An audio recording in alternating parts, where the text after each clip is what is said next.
Welcome back all you kings, queens, and in-betweens to another deck tech video here on the channel. We're going to be continuing our discussion on the Doctor Who Precon decks, and today we're going to be discussing Blast from the Past. I know we're all busy people, so I'd like to get you the information real quick. So right off the bat, I want to discuss what commander we're going to be using. There's plenty of doctors and companions to choose from in this deck, but we're going to be going with the partner pairing of the 6th Doctor and Peri Brown, with a focus on Legendary Tribal. In my opinion, there are 3 ways you can build this deck: Legendary Tribal, Artifacts, and Tokens. So let's get to the first of those ways with Legendary Tribal and my cuts. You can see my cuts up on the screen now. I'll highlight a few of them that make the most impact. And the reason why these cards are getting cut is because they don't help us in our path towards Legendary Tribal supremacy. Many of these can be great cards individually, but with the way that we're building the deck and upgrading it, these just aren't going to help that much. Something you might notice right off the bat is we're cutting some of the Doctors, the 3rd, the 7th, and the 5th Doctor respectively. These are not bad cards, and they're not bad cards to build around, but they're doing different things than we want to be doing in this Legendary Tribal deck. We're also cutting most of the companions because we're cutting out the companions that are not going to help on our path towards what we're trying to do here. The rest of the cards that we're cutting because they don't interact very well with historic permanents or legendaries, which is the theme that we're going for with this deck. A lot of these cards are great and thematic. I'd love to build around them, but they just don't fit here. 18 out and 18 back in. Here are the cards that I'm saying you should add into the deck for Legendary Tribal. Some notable highlights are Yoshimaru Ever Faithful, because he's the bestest boy and he's just going to get bigger as you get more legendaries on the board. Nyambi Esteemed Speaker, because you might want to save that card that you got on the board, and why not gain life while you're at it? And if you're absolutely over that legendary in your hand, you can discard it to draw 2 cards. Jedit Ojanen Mercenary, because you got a lot of legendaries hitting the board, and why not pay a green to get some kitty cats? And on top of that, they got Forest Walk, because a lot of the players you're going to be playing against are green. So make them kitties unblockable. Gandalf the White just because he's awesome. Nah, I'm kidding. He goes in both the Artifact and Legendary Tribal versions of this deck because it gives them both flash. And on top of that, who doesn't love to double up on ETBs and LTBs? Jorah's Familiar, super simple, makes your historic spells cost 1 less. Raf Capuchin, Ship's Mage, another human wizard that's legendary just like Gandalf that gives your historic spells flash. Big difference here is that it also counts sagas. Tesher, Ancestor's Apostle. You're going to be casting a lot of historic spells, so might as well get something back from the graveyard every time you do. Inga and Essica, because why not grant your creatures vigilance and turn them into mana dorks? You also got some card draw here, and they got kitties pulling their chariots, so Jedit'll love them.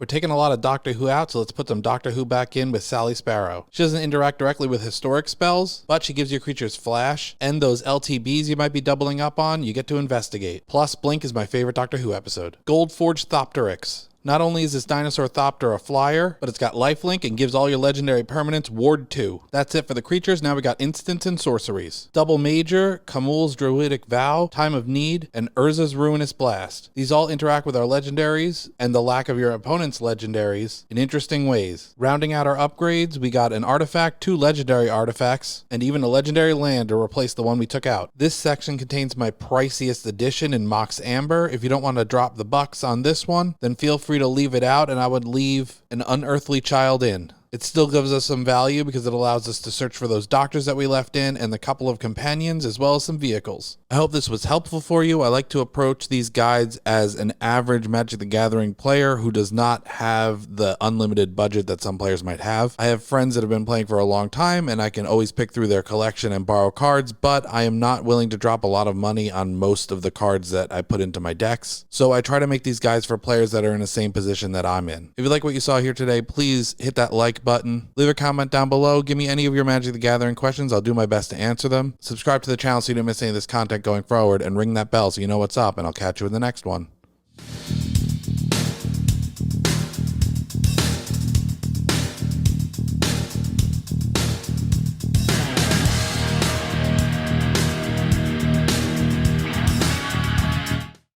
Hi, Tisha Valenza, aka Poison Ivy, and you've just been watching King's Entertainment Reviews. Don't forget to like, subscribe, and watch.